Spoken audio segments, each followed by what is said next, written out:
الله من الشيطان الرجيم.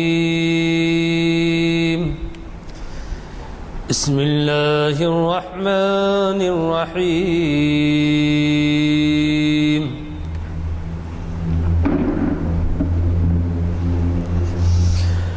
الرحمن علم القرآن خلق الإنسان علمه البيان.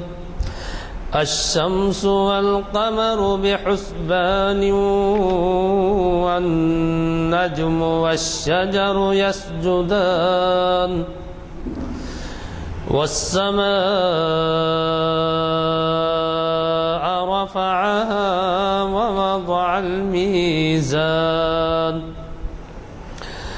ألا تطغوا في الميزان وأقيموا الوزن بالقسط ولا تخسروا الميزان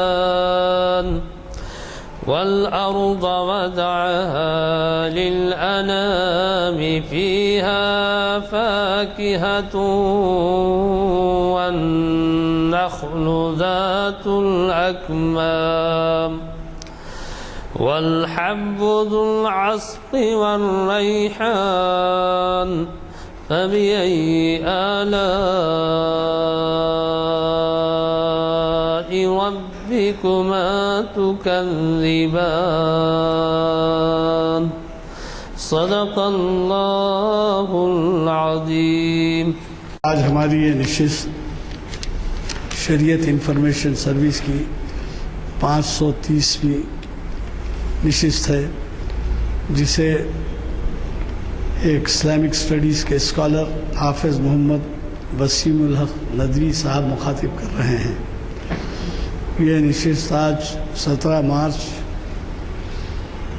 2014 مطابق 15 جمادی الاول 1335 ہجری بعد اثر جامع مسجد عالیہ گن فاؤنڈری کے کانفرنس ہال میں منعقد ہو رہی ہے.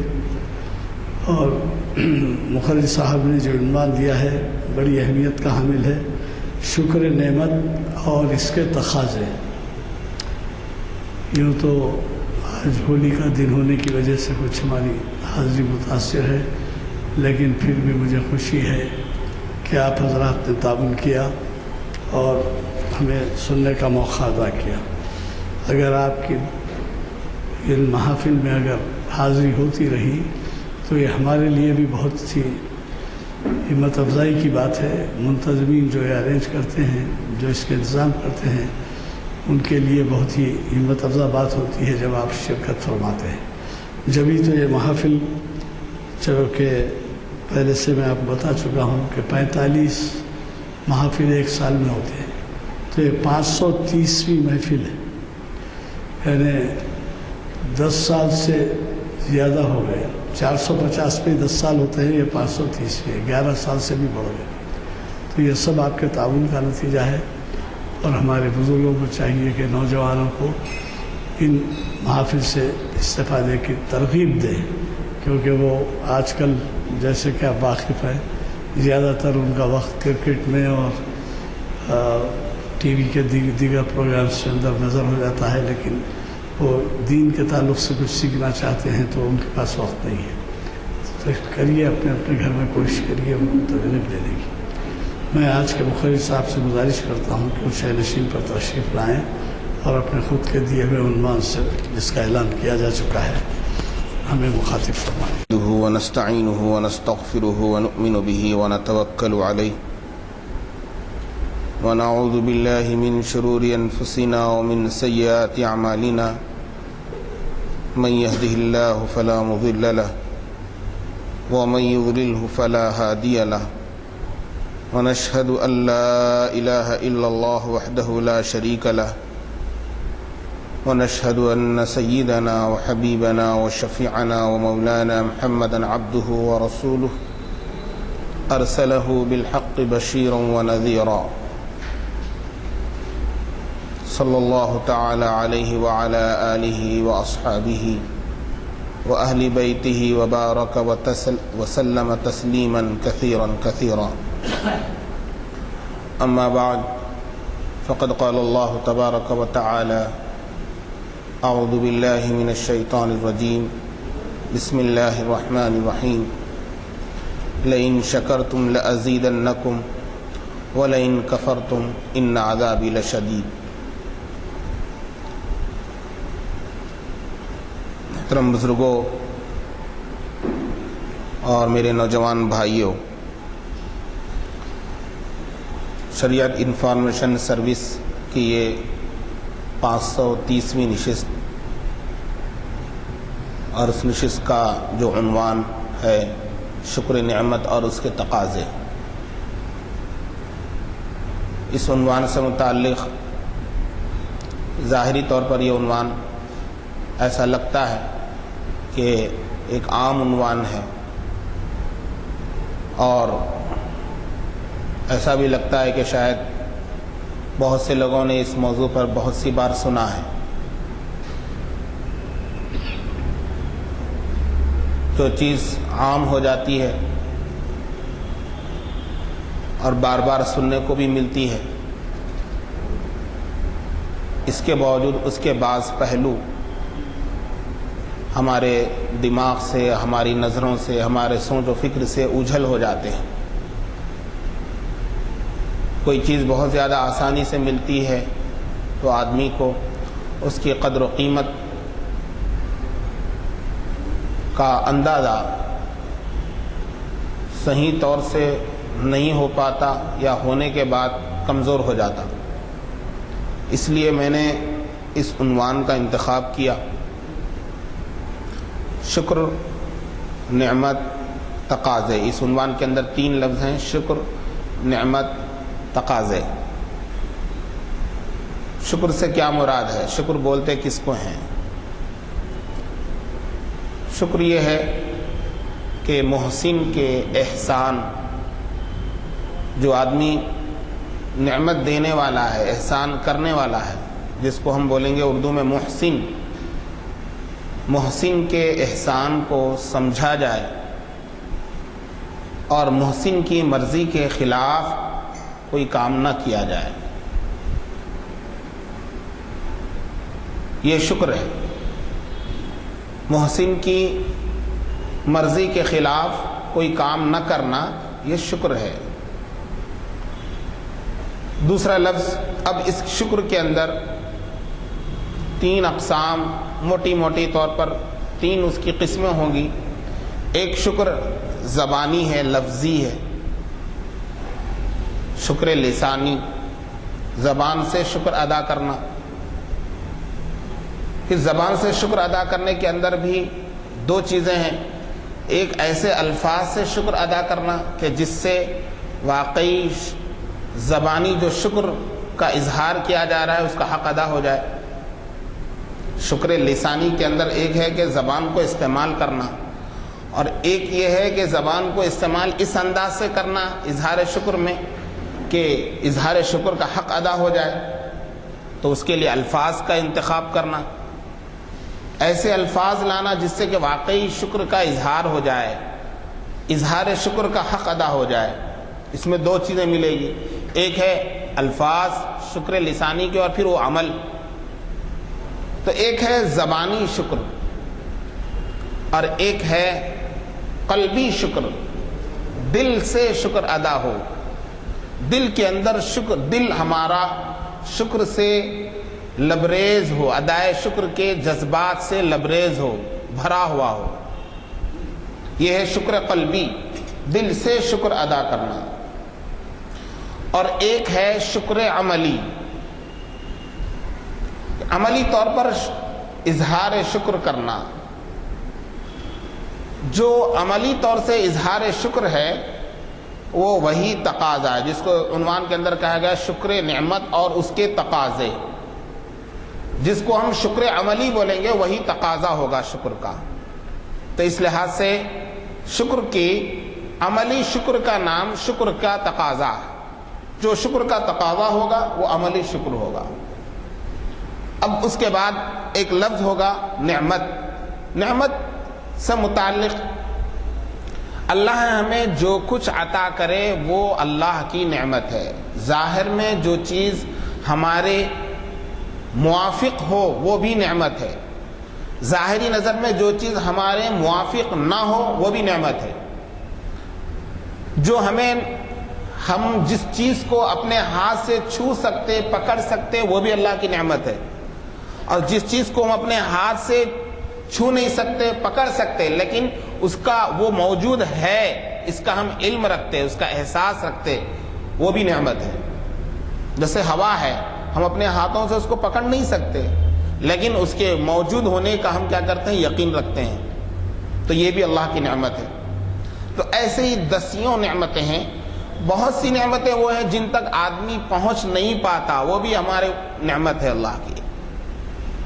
تو ایک ہے نعمت، جو چیزیں ہمیں اللہ عطا کرتے ہیں وہ نعمت ہی کے قبیل کی ہیں۔ پھر اس کے اندر اگر آپ تقسیم کریں گے تو ایک نعمت جو ہے ہمارے پاس تین اگر خانوں میں، موٹے موٹے خانوں میں اسے بانٹا جائے تو ایک نعمت ہم کو اللہ نے جو عطا کی ہے وہ روحانی نعمتیں ہیں، روحانی نعمتیں ہیں۔ دوسری تقسیم مادی نعمتیں ہیں، جس کو ہم بول سکتے ہیں مال اس کے اندر آ گیا، عہدہ آ گیا اور دیگر چیزیں، مادی نعمتیں ہیں۔ تو ایک روحانی نعمت اور ایک ہے مادی نعمت۔ پھر مادی نعمت کے اندر آپ دیکھیں گے کہ اللہ نے جسمانی نعمتیں عطا فرمائی ہیں۔ اب آپ جسم کے اندر کئی ایسی تقسیم، جسمانی نعمتوں کے اندر کئی آپ کو تقسیم اگر کرتے جائیں گے تو آپ کو کئی تقسیمیں نکلیں گی۔ موٹے موٹے طور پر نعمتیں جو اللہ نے ہم کو عطا کی ہیں ان میں جسمانی نعمتیں ہیں، ان میں روحانی نعمتیں ہیں اور ان میں مادی نعمتیں ہیں۔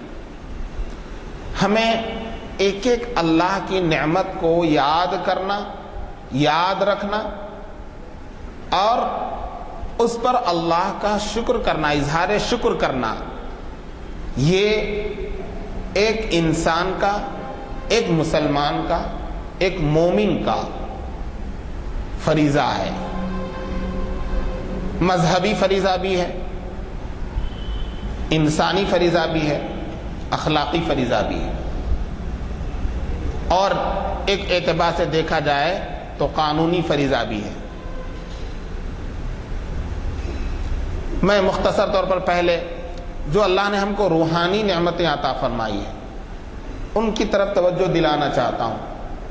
اللہ نے ہمیں جو روحانی نعمتیں عطا فرمائی ہے ان نعمتوں میں سب سے بڑی جو نعمت اللہ نے ہمیں عطا کی ہے وہ نعمت ہے ایمان، کہ اللہ نے ہمیں ایمان عطا فرمایا، ایمان کی ہدایت دی اللہ نے۔ ایمان اللہ کی ایک ایسی نعمت ہے کہ چونکہ ہم اپنے والدین کو مسلمان گھر میں، ہم مسلمان گھر میں پیدا ہوئے اور ہم نے اپنے آنکھیں کھولنے کے بعد، شعور ہمیں آنے کے بعد ہم نے دیکھا کہ ہمارے والدین مسلمان ہیں، تو ہمیں یہ چیز بہت آسانی سے مل گئی۔ اس لیے ہمیں ایمان کی قدر و قیمت اور اس سے متعلق شکر کے کیا تقاضے ہیں اس طرف ہمیں جیسی توجہ ہونا ہے ویسی توجہ نہیں ہوتی ہے۔ ایمان اتنی بڑی اللہ کی نعمت ہے کہ جو اللہ نے ہمیں بغیر کسی قیمت دیے، بغیر کسی مشقت کے، بغیر کسی محنت کے اللہ نے عطا فرما دی۔ ایمان اتنی بڑی نعمت ہے، آپ جانتے ہیں، آپ نے سنا ہے کئی بار کہ اللہ جب دنیا ختم ہو جائے گی، قیامت قائم ہوگی، حساب و کتاب ہوگا، تو جو لوگ ایمان والے نہیں ہوں گے، جن کے دل کے اندر ایمان نہیں ہوگا، وہ ہمیشہ ہمیشہ کے لیے نرک میں، دوزخ میں چلے جائیں گے۔ اور جو لوگ ایمان والے ہوں گے اللہ تبارک و تعالیٰ ان کو ان کی خطاؤں، ان کے گناہوں اور ان کی غلطیوں کی سزا دے کر انہیں پھر دوبارہ جنت میں لے آئیں گے۔ ان کو جو ناپاکیوں کے ساتھ وہ آئے ہیں ان ناپاکیوں کو دور کر کے اللہ تبارک و تعالیٰ انہیں جنت میں لائیں گے۔ ایمان اتنا بڑا اپنے اندر اثر رکھتا ہے، اللہ کے پاس ایمان کا اتنا بڑا مقام اور مرتبہ ہے کہ جب تک دنیا میں ایک ایمان والا بھی ہوگا صحیح معنی میں، اللہ تبارک و تعالیٰ اس دنیا کے سارے نظام کو چلائیں گے۔ تو اس لحاظ سے ہمیں ایمان کا ملنا، ایمان کی ہدایت کا ہو جانا، یہ اللہ کی ایک ایسی بڑی روحانی نعمت ہے کہ جس پر ہم جتنے بعد بھی شکر کریں کم ہے۔ اب یہ ایمانی اللہ نے ہم کو جو نعمت عطا فرمائی ہے ایمان کی، اس کا تقاضا کیا ہے؟ ایمان اللہ کی نعمت ہے اور اس نعمت کا تقاضا کیا ہے؟ اور اس سے پہلے ہمیں یہ سوچنا ہے کہ ایمان بولتے کس کو ہیں۔ مختصر طور پر کلمہ طیبہ کے اندر ہی یہ چیز آ گئی ہے کہ ایمان کس کو بولتے ہیں؟ کہ جس نے آپ کو پیدا کیا، جو آپ کی پرورش کر رہا ہے، جو آپ کو روزی دے رہا ہے، یعنی اللہ تبارک و تعالی کے احکام کو، اس کے آرڈر کو، اس کے کہنے کو قبول کیا جائے، تسلیم کیا جائے اور اس پر عمل کیا جائے۔ لیکن اللہ کا حکم تو اللہ کا ہے، لیکن اس حکم خدا کو عملی زندگی کے اندر عملی طور پر نبی پاک صلی اللہ علیہ وسلم کے بتلائے ہوئے ڈھنگ سے، طریقے سے کیا جائے۔ جس ڈھنگ اور طریقے کو صحابہ نے اپنایا، اس ڈھنگ اور طریقے سے اللہ کے احکامات پر عمل کیا جائے، یہ ایمان ہے مختصر طور پر۔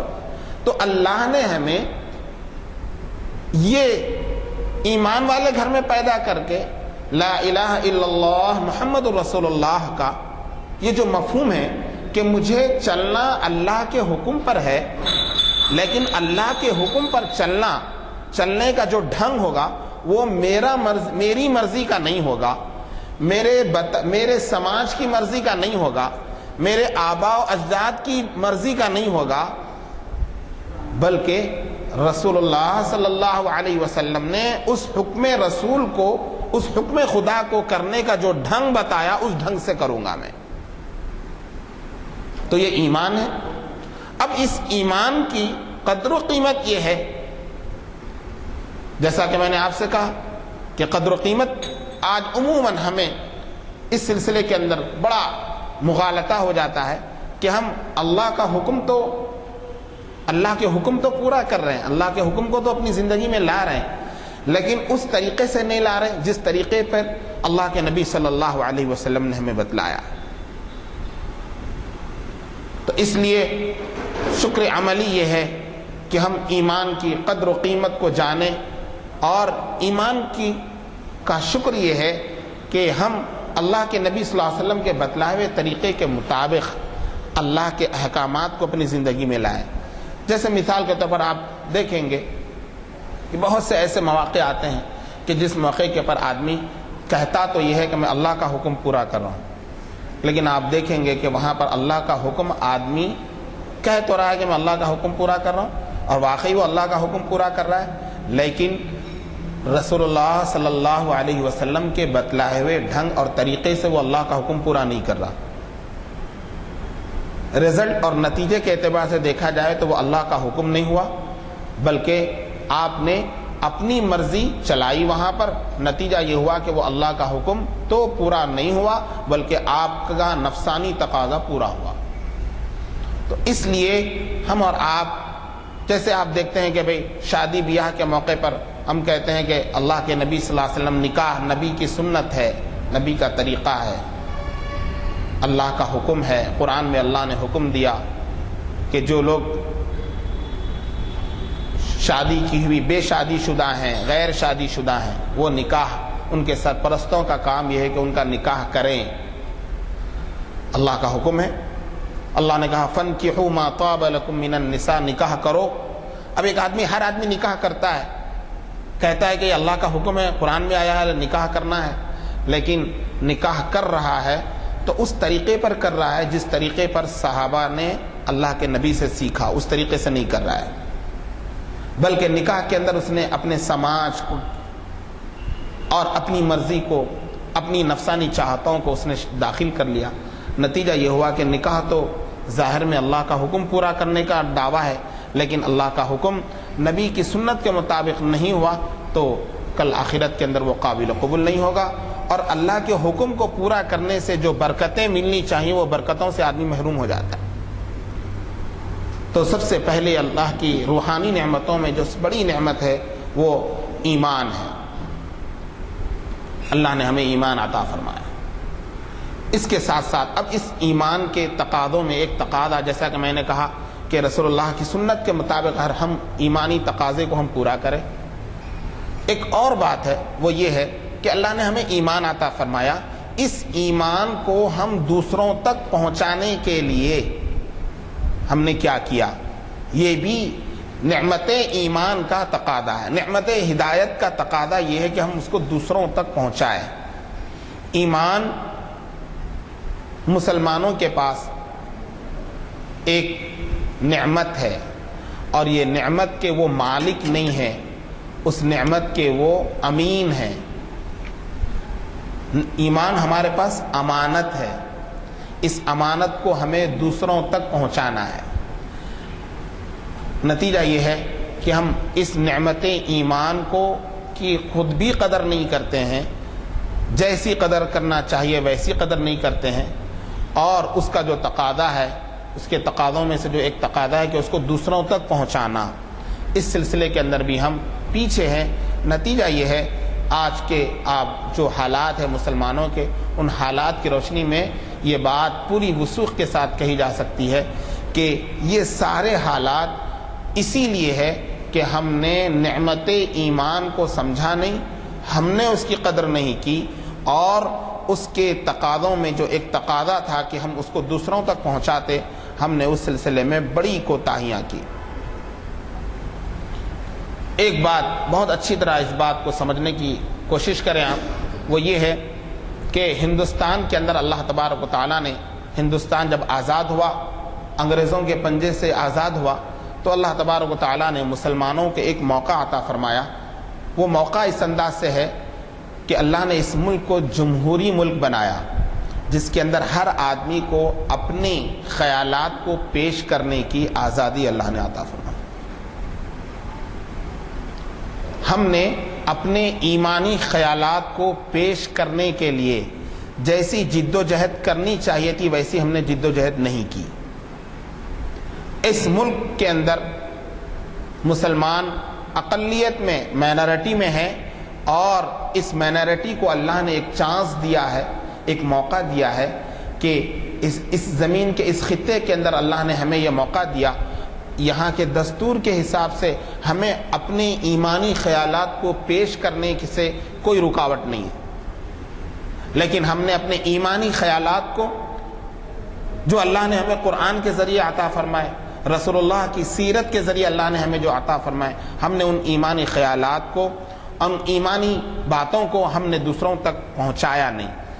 نتیجہ یہ ہے کہ جو آدمی اپنی ذمہ داریوں سے غافل ہو جاتا ہے تو پھر اللہ تبارک و تعالیٰ کی طرف سے اللہ کا جیسا اس جو آیت میں نے پڑھی اس کے اندر اللہ نے فرمایا لئن شکرتم لازیدنکم، اگر تم شکر کرو گے تو میں تمہاری اس نعمت کے اندر اور اضافہ کروں گا، اور اگر تم ناشکری کرو گے تو ان عذابی لشدید، میرا عذاب سخت ہے، میری پکڑ بڑی سخت ہے۔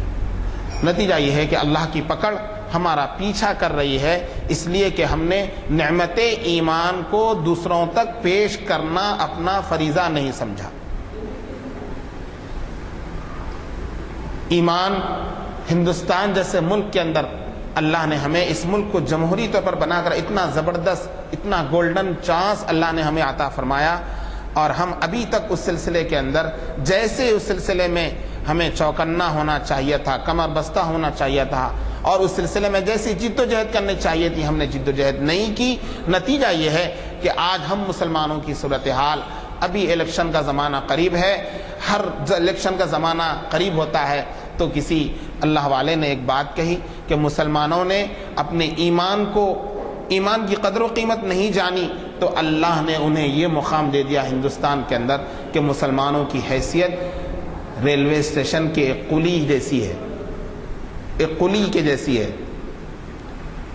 جو ٹرین میں جو لوگ ہیں اور اس اسٹیشن پر اترنے والے ہیں تو قلی ان کا سامان اتارتا ہے اور اتار کر ان کو ان کے گھر بھیجتا ہے، اور دوسرے جو لوگ اسٹیشن پر آئے ہوئے ہیں اور گاڑی میں سوار ہونا چاہتے ہیں تو ان کا سامان لے کر گاڑی میں سوار کرتا ہے۔ آج مسلمان کی حیثیت یہی ہو گئی کہ دوسرے لوگوں کو گاڑی سے اتارنا اور کچھ لوگوں کو گاڑی میں چڑھانا۔ جب بھی الیکشن کا موقع آتا ہے تو ہم کسی پارٹی کو اتارتے ہیں، کسی پارٹی کو بٹھاتے ہیں۔ ہماری حیثیت قلی جیسی ہو گئی۔ ہم نعمت ایمان جو اللہ نے ہمیں عطا فرمایا تھا، ہم نے اس نعمت کے سلسلے میں یہ سمجھا کہ یہ ایمان جو اللہ نے ہمیں عطا فرمایا یہ ہماری جاگیر ہے۔ اسی لیے آپ دیکھیں گے کہ دنیا کی مختلف زبانوں کے اندر آج ہم جس اسٹیٹ کے اندر رہتے ہیں، اس اسٹیٹ کے اندر جو اسٹیٹ لینگویج ہے، اس اسٹیٹ لینگویج کے اندر بھی ہم نے قرآن کی مکمل ہدایات کو، سیرت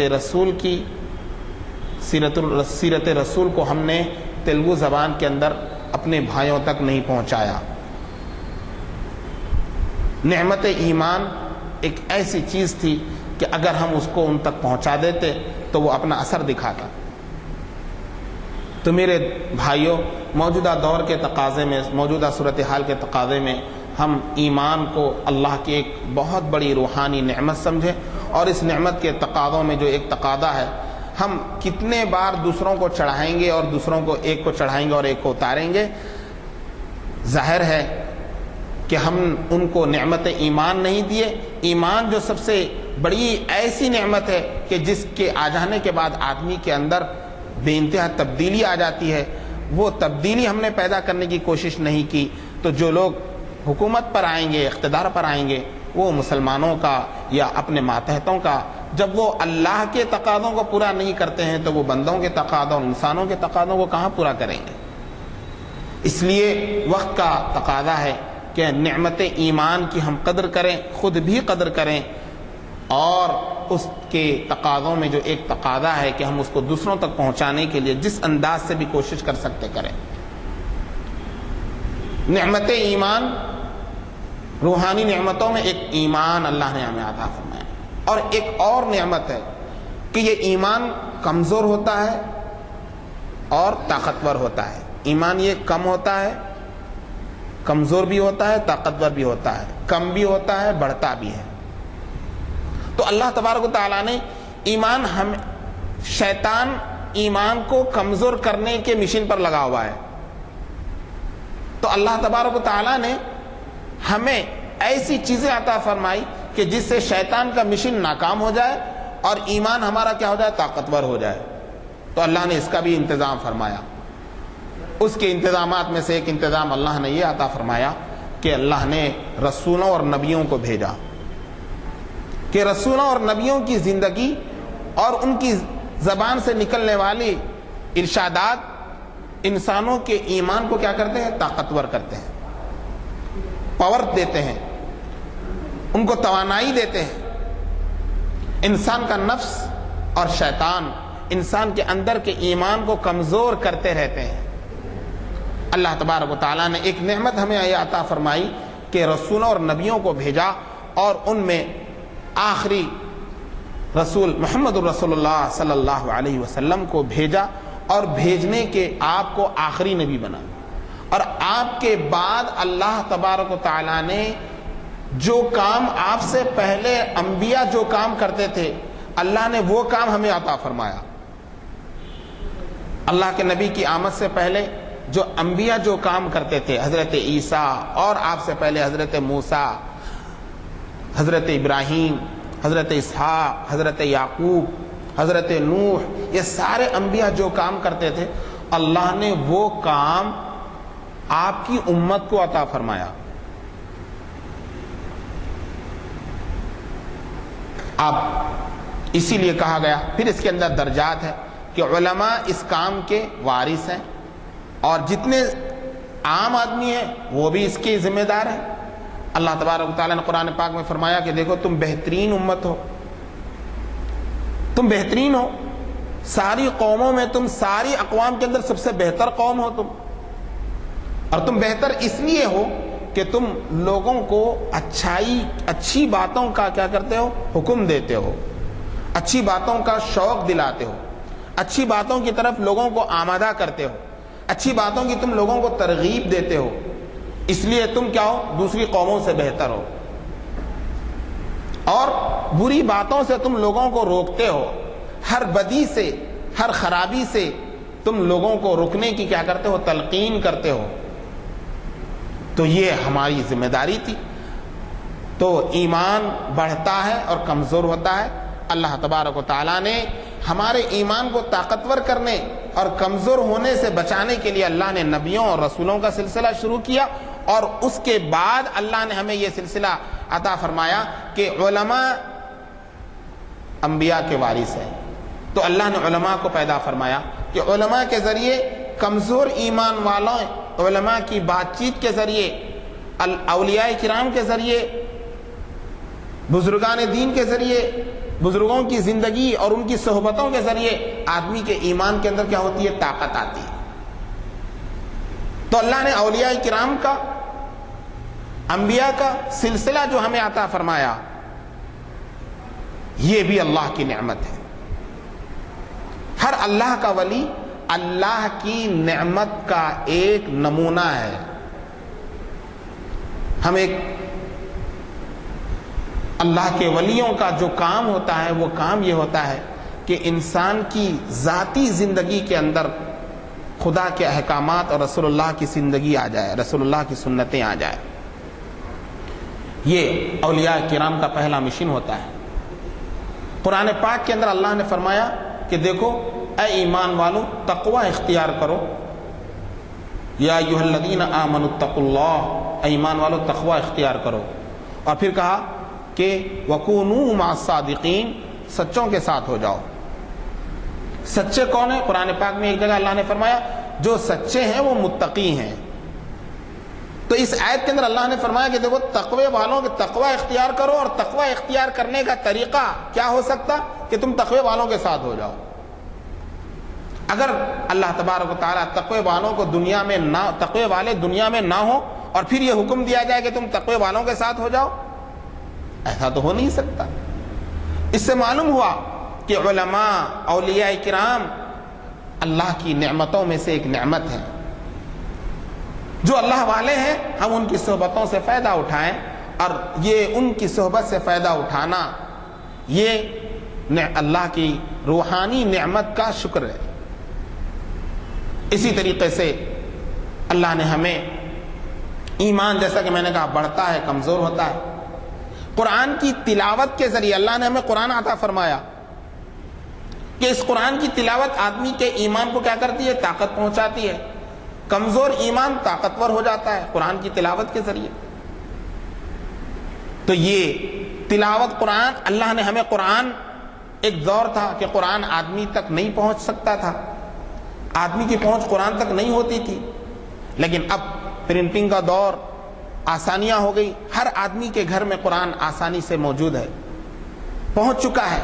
لیکن ہم اللہ کی اس نعمت قرآن کی صحیح قدر و قیمت سے واقف نہیں ہیں، یا اگر واقف ہیں تو ہمیں اس کی صحیح معنی میں اس کی قدر ہے نہیں، یا اس کا احساس ہے نہیں۔ آپ جانتے ہیں کہ آپ کے گھر میں جو قرآن ہے، یہ قرآن آپ کے سارے مسائل کا ہتھیار ہے، جس کے ذریعے آپ کے سارے مسائل حل ہو سکتے ہیں۔ اللہ پاک نے فرمایا، قرآن پاک، حدیث، اللہ کے نبی صلی اللہ علیہ وسلم نے فرمایا کہ دیکھو کہ جس کو قرآن سے شفا نہ ملے اس کو کسی چیز سے شفا نہیں مل سکتی۔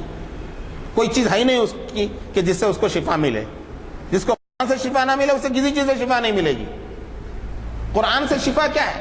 قرآن کے اندر اللہ تبارک و تعالیٰ نے ہمارے جسمانی امراض کی بھی شفا رکھی ہے، ہمارے اخلاقی جو بیماریاں ہمارے اندر ہے اس سے بھی اللہ نے شفا رکھی ہے، اس کا بھی علاج رکھا ہے۔ روحانی ہمارے اندر جو بیماریاں ہیں ان بیماریوں کے بھی اللہ تبارک و تعالیٰ نے ہمارے قرآن کے اندر علاج رکھا ہے. ہم قرآن کو اپنے لیے دوا نہیں سمجھتے، قرآن کو اپنے لیے اپنا علاج نہیں سمجھتے، اپنے مسائل کا اس کے حل ہم اپنے اندر ہم نہیں سمجھتے.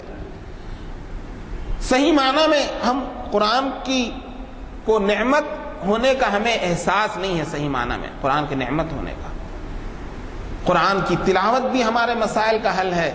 قرآن کے الفاظ کو سمجھنا اور اس کا علم حاصل کرنا، اس کے معنی کو سمجھنا اور پھر اس کو دوسروں تک پہنچانا اور اس کے اوپر عمل کرنا، یہ قرآن کی نعمت کے تقاضے ہیں. یہ تو چند روحانی نعمتوں کو میں نے آپ کے سامنے لایا. اسی طریقے سے روحانی نعمتوں میں سے مسجد کا ہمارے گھر کے قریب ہونا، یہ اللہ کی ایک روحانی نعمت ہے. مسجد کیا ہے؟ مسجد میں آنے کے بعد آدمی کے ایمان کو کیا ملتی ہے؟ طاقت ملتی ہے، تازگی ملتی ہے. بہت سے ایسے دیہات ہیں جہاں پر مسجد نہیں ہے، لیکن اللہ نے ہمیں اپنے گھر کے قریب میں یا تھوڑے سے فاصلے پر اللہ نے ہمیں مسجد عطا فرمائی کہ جہاں ہم جماعت سے نماز پڑھ سکتے ہیں. کتنی دیہات ایسے ہیں کہ جہاں پر آدمی پہنچ جاتا ہے. ایک صاحب نے فون کیا اور فون کر مجھ سے کہا کہ بھئی گاؤں کے اندر 5 مکان ہے اور میں گاؤں کے اندر گھما اور ہر ایک آدمی سے کہہ رہا ہوں کہ بھئی چلو نماز پڑھ لیں گے، تو کوئی آدمی، میں 1 گھنٹہ محنت کرا، کوئی آدمی نماز کے لیے نہیں آیا. اب میں اکیلا ہوں مسجد کے اندر، کیا میں اکیلے اذان دے سکتا ہوں؟ مسجد میں پوری مسجد ہے لیکن اس کے اندر نماز کا کوئی انتظام نہیں ہے. اب روحانی جو اللہ نے ہمیں نعمتیں عطا فرمائی اس پر ایک ایک پر غور کریں کہ مسجد اللہ کی ہمیں کتنی بڑی نعمت ہے کہ جو ہمارے گھر کے قریب میں ہے یا تھوڑے سے فاصلے پر ہے، اور پھر وہاں پر امام کا نظم ہے، نمازی آتے ہیں، جماعت بنتی ہے، اور اس کے ذریعے ایک اتحاد کا اور اس کے ذریعے ہمارے ایمان کی طاقت کے ملنے کا ایک اللہ نے ہمیں قریب میں ہمیں ذریعہ عطا فرمایا. تو ہم ان چیزوں پر غور کریں. روحانی نعمتیں جو اللہ نے ہمیں عطا فرمائی ہے، اگر ہم ایسے کسی گاؤں میں ہوتے جہاں مسجد نہیں ہوتی یا مسجد تو ہوتی لیکن نماز کی جماعت کا انتظام نہ ہوتا تو ہم کیسے ہوتا؟ کتنی ہمیں مشکل ہوتی، کتنی ہمیں دشواری ہوتی.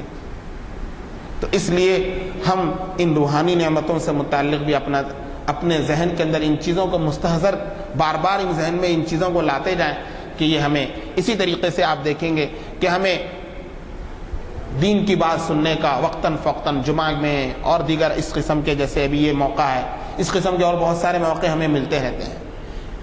ورنہ بہت سے دیہات ایسے ہیں جہاں پر لوگوں کو دین کی بات سنانے والا موجود نہیں ہے.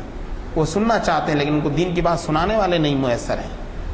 تو روحانی نعمتوں میں ہم ان نعمتوں کے بارے میں غور کریں، بار بار ایک ایک نعمت پر ہم غور کریں گے اور اس کے جو تقاضے، ان تقاضوں پر ہم عمل کریں گے تو یاد رکھیے کہ ہماری ان نعمتوں کے اندر اور اضافہ ہوگا، ہماری ایمان کی طاقت میں اور اضافہ ہوگا.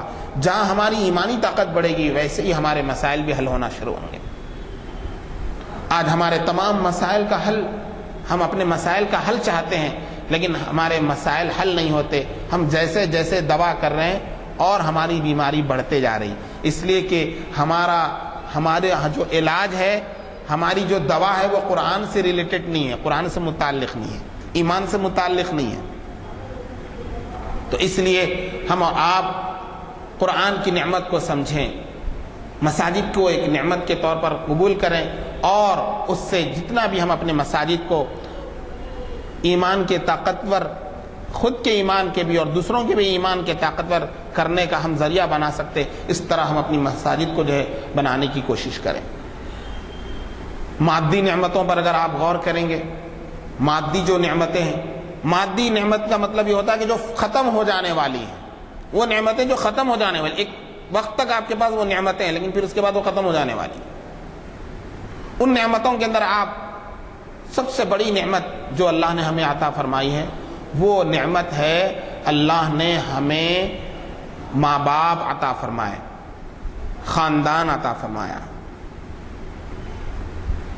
چچا، ماموں، بھانجے، یہ ساری رشتہ داریاں ہیں، خاندان اللہ نے ہمیں دیا. خاندان بھی ایک بہت بڑی نعمت ہے اللہ کی.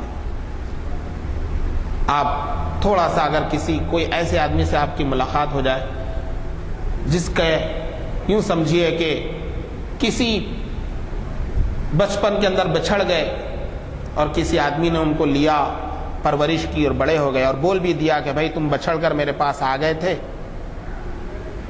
اور میں نے تم کو ایک انسانی اعتبار سے اپنے گھر لیا، تمہیں آسرا دیا اور تمہیں بڑا کیا، پڑھایا بڑا کیا۔ اب اس آدمی سے اگر ملاقات کرے تو اسے بار بار اس بات کا احساس ہوتا کہ کاش کہ میرے ماں باپ ہوتے، کاش کہ میرا کوئی ماموں ہوتا، کاش کہ میرا کوئی چچا ہوتا۔ اگر کسی ایسے آدمی سے آپ جب فسادات ہوتے ہیں تو فسادات کے اندر لوگ اپنے رشتہ داروں سے، اپنے گھر والوں سے بچھڑ جاتے ہیں، وہاں کے اس قسم کے لوگوں سے جب آپ کو ملاقات ہوگی تو آپ کو اندازہ ہوگا کہ اللہ نے خاندان کتنی بڑی نعمت کے طور پر ہمیں عطا کیا۔ خاندان اللہ نے ہمیں جو عطا فرمایا ہم اس کی قدر کریں۔ اس کی قدر کیا ہے؟ خاندان، رشتہ داری، اس کی قدر کیا ہے؟ رشتہ داری کی قدر یہ ہے، رشتہ داری جو اللہ کا احسان ہے، اس کی جو نعمت ہے، اس کی قدر یہ ہے کہ ہم رشتہ داری نہ توڑیں، کوئی ایسا کام نہ کریں جس سے رشتہ داری ٹوٹ جائے۔ ہم سمجھتے ہیں اللہ کے نبی صلی اللہ علیہ وسلم نے فرمایا کہ دیکھو، اگر تم اپنی روزی میں برکت چاہتے ہو اور اپنی عمر میں برکت چاہتے ہو تو تم اپنے رشتہ داری کو جوڑو۔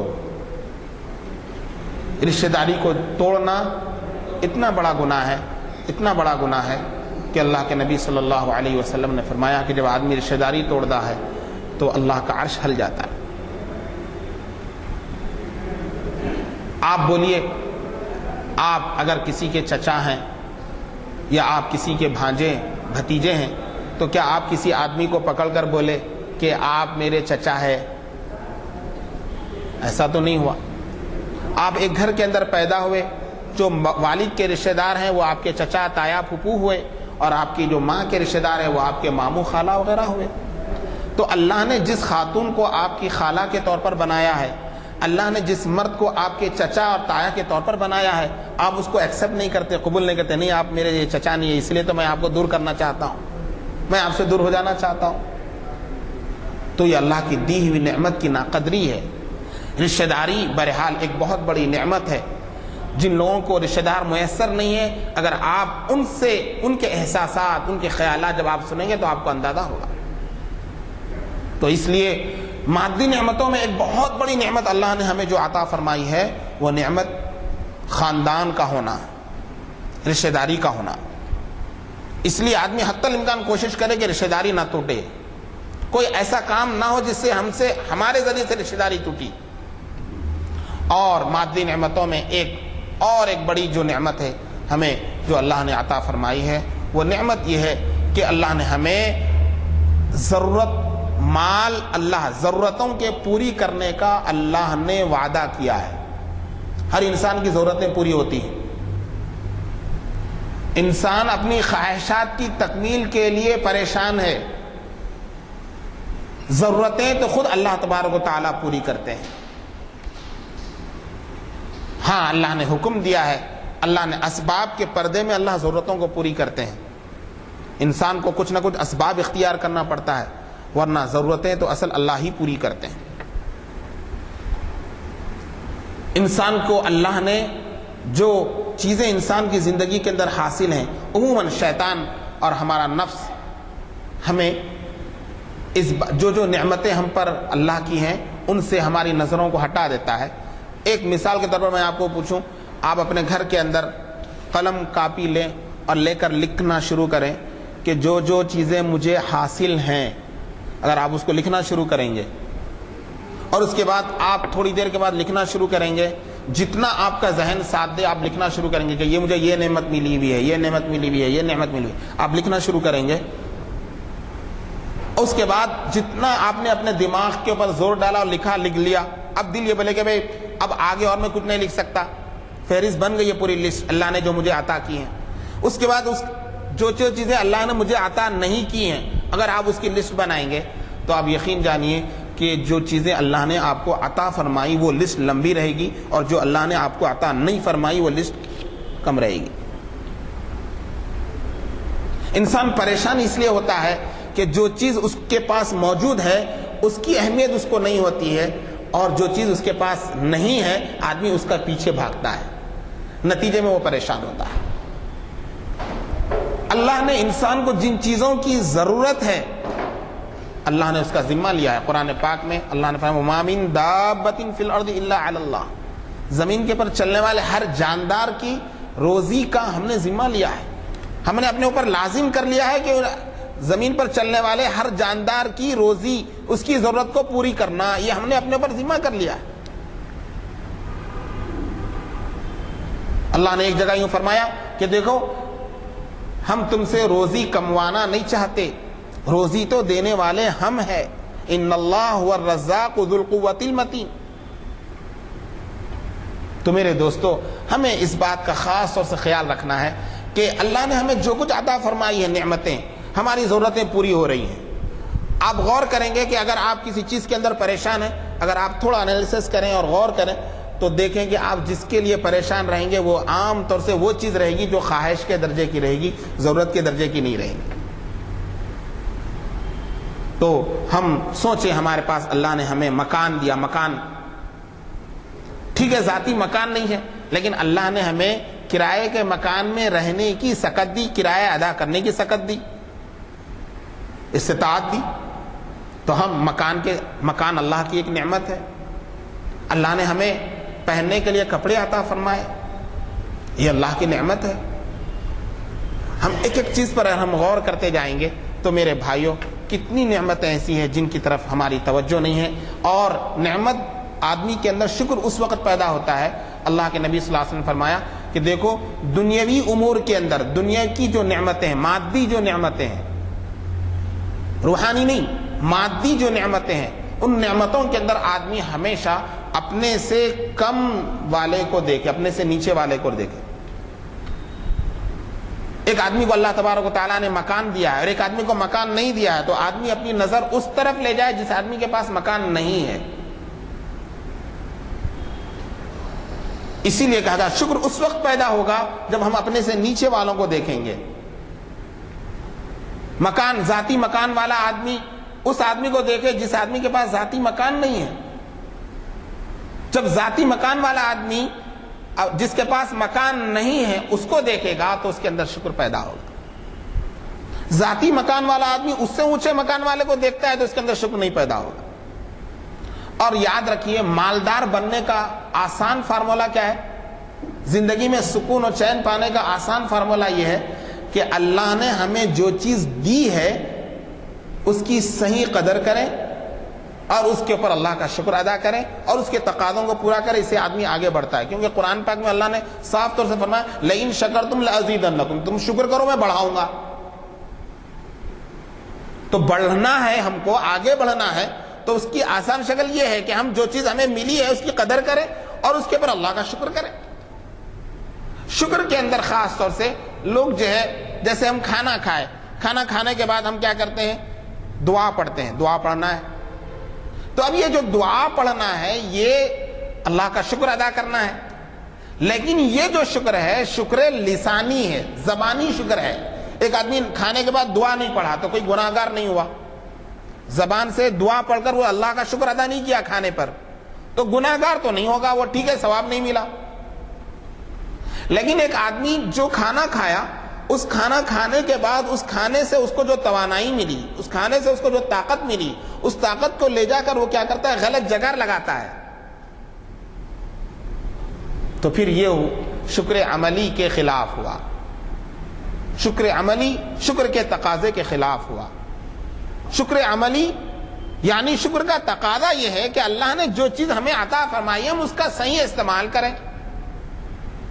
اس کو اور میں آپ کے ذہن کے قریب کرنے کے لیے ایک مثال سے سمجھاؤں کہ آپ نے اپنے بیٹے کو بڑا اچھا سا شوز آپ کو پسند آیا، طبیعت چاہی، بیٹے کی محبت ابھر کر آئی اور آپ نے کہا کہ یہ چپل، یہ شوز میں اپنے بیٹے کو لے جانا چاہیے، آپ لے کر جا کر دیے بیٹے کو۔ اب اس بیٹے نے اس شوز کو لے کر کسی ایسی جگہ پر رکھ دیا، بچہ بڑا خوش تو ہوا، والد صاحب سے اس نے شکر ادا کیا، زبان سے بولا کہ بہت شکریہ ابا۔ جو بھی اس کے پاس الفاظ تھے شکر کے اس نے وہ ادائے شکر کیے، الفاظ اپنی زبان سے نکالے، لیکن جب آپ عملی طور سے آپ نے اس کو دیکھا کہ یہ بیٹا جس شوز کو میں نے بڑی محبت سے اور بڑی چاہت سے اس کو لا کر دیا تھا، وہ بیٹا جب مسجد جاتا ہے تو مسجد کے اندر شوز کو ایسی جگہ رکھ دیتا ہے جہاں سے لوگ اس کو کھندلتے ہوئے چلے آتے ہیں۔ یہ کسی تقریب میں جاتا ہے، فنکشن میں جاتا ہے، کسی ایسی جگہ پر رکھ دیتا ہے اس کو لوگ کھندلتے ہوئے چلے آتے ہیں۔ تو آپ بولیے کہ اس کے اس عمل سے آپ کو زیادہ خوشی ہوگی یا اس کے ان زبانی الفاظ سے زیادہ خوشی ہوگی؟ آپ اس کو یہی بولیں گے کہ بھئی یہ جو تم لا کے دینے کے بعد یا اس کے بعد بھی تم کئی بار جو مجھ کو بولے گا بھئی ابا بہت شکریہ جو آپ اتنا اچھا شوز میرے کو لا کر دیے، یہ بولنے کے بجائے تم یہ کرتے کہ اس شوز کو کیا کرتے، حفاظت اٹھا کر مسجد کے اندر چپل کا جو ڈبہ ہے اس ڈبے کے اندر اٹھا کر رکھتے، اس کی حفاظت کرتے، اس کا صحیح استعمال کرتے۔ زبانی شکر سے زیادہ تم یہ کرتے تو اچھا ہوتا۔ آپ اپنے بیٹے کو یہی بولتے ہیں۔ ایسے ہی اللہ تبارک و تعالیٰ آپ سے شکر عملی کا مطالبہ رکھتے ہیں۔ یاد رکھیے، جیسے آپ سمجھتے ہیں کہ بیٹے کے لیے ضروری یہ ہے، فرض یہ ہے کہ پہلے میں نے جو چیز لا کر دی وہ اس کی کیا کرے، حفاظت کرے، اس کو احتیاط سے استعمال کرے، یہ اس کے لیے فرض ہے۔ اور پھر شکریہ کا اظہار زبان سے کرنا یہ بعد میں ہے، وہ نہ بھی کرے کوئی بات نہیں۔ لیکن ایسے ہی بندے کو اللہ تبارک و تعالیٰ نے مکان کی نعمت دی، اللہ نے کپڑوں کی نعمت دی، اللہ نے کتنی نعمتیں اللہ نے دی، ان نعمتوں کا صحیح استعمال کرے۔ اللہ یہ شکر عملی فرض ہے، واجب ہے، لازم ہے، اور اسی کے اوپر اللہ تبارک و تعالیٰ نے آپ کی اگلی زندگی کا مدار رکھا ہے۔ جیسے آپ ایک بیٹے کو لا کر دیے، جب آپ نے دیکھا کہ جناب یہ زبان سے تو بڑا شکریہ بولتا ہے لیکن احتیاط سے استعمال نہیں کرتا، تو آپ اگلی بار اس کو لا کر نہیں دیتے۔ ایسے ہی اللہ تبارک و تعالیٰ آپ کو ایک نعمت دیتے ہیں اور اس نعمت کی آپ جب ناقدری کرتے ہیں تو پھر اللہ تبارک و تعالیٰ اس نعمت کو کیا کرتے ہیں، روک لیتے ہیں۔ تو ہمیں اور آپ کو چاہیے کہ اللہ نے ہمیں جو نعمتیں دی ہیں ان نعمتوں پر غور کریں۔ مادی جو نعمتیں اللہ نے ہمیں عطا فرمائی، جسمانی نعمتوں کے اندر آپ، جیسا کہ میں نے کہا کہ جسمانی اللہ نے ہمیں بہت سی نعمتیں عطا فرمائی، ایک ایک نعمت پر آپ غور کریں۔ ہر بیماری سے محفوظ رہنا ایک مستقل نعمت ہے۔ مختصر سا خالی آپ اپنی ہاتھ پر غور کریں گے تو یہ انگلیوں کے اندر اللہ نے انگلیوں کے اندر جوڑ دیے ہیں۔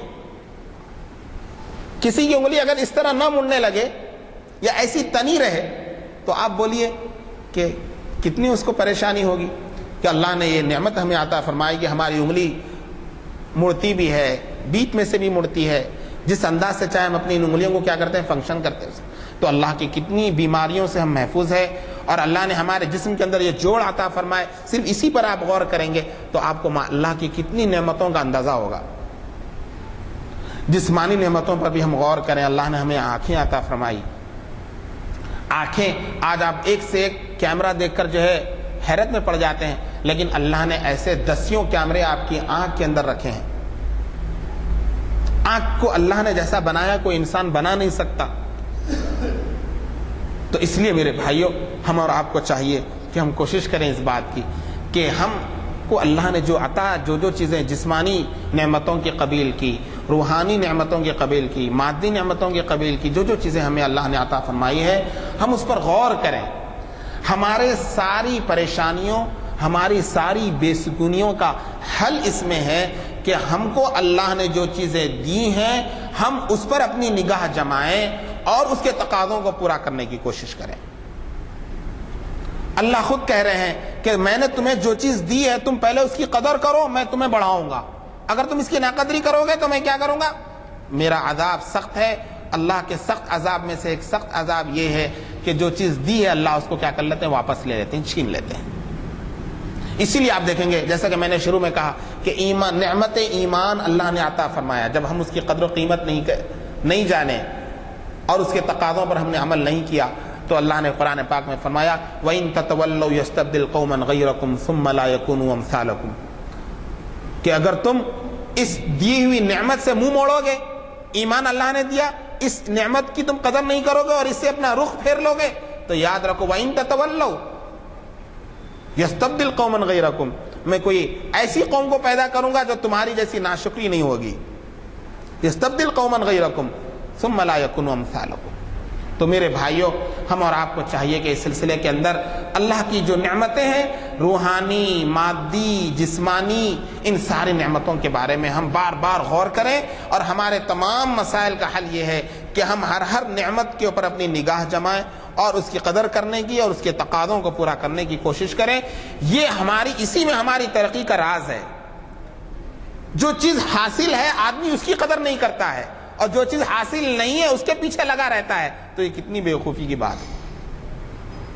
تو ہمارے مسائل کا حل ہمارے پاس موجود ہے، ہمارا علاج ہمارے پاس موجود ہے، لیکن ہمیں جو چیز حاصل ہے اس کی طرف ہماری نظر نہیں جا رہی ہے۔ اللہ سے دعا ہے اللہ تبارک و تعالی ہمیں اور آپ کو اللہ کی جتنی نعمتیں ہمیں عطا ہوئی ہیں اس پر خوب سے خوب شکر کرنے، اس کی قدر کرنے اور اس کے تقاضوں پر عمل کرنے کی ہمیں توفیق نصیب فرمائے۔ وآخر دعوانا الحمدللہ۔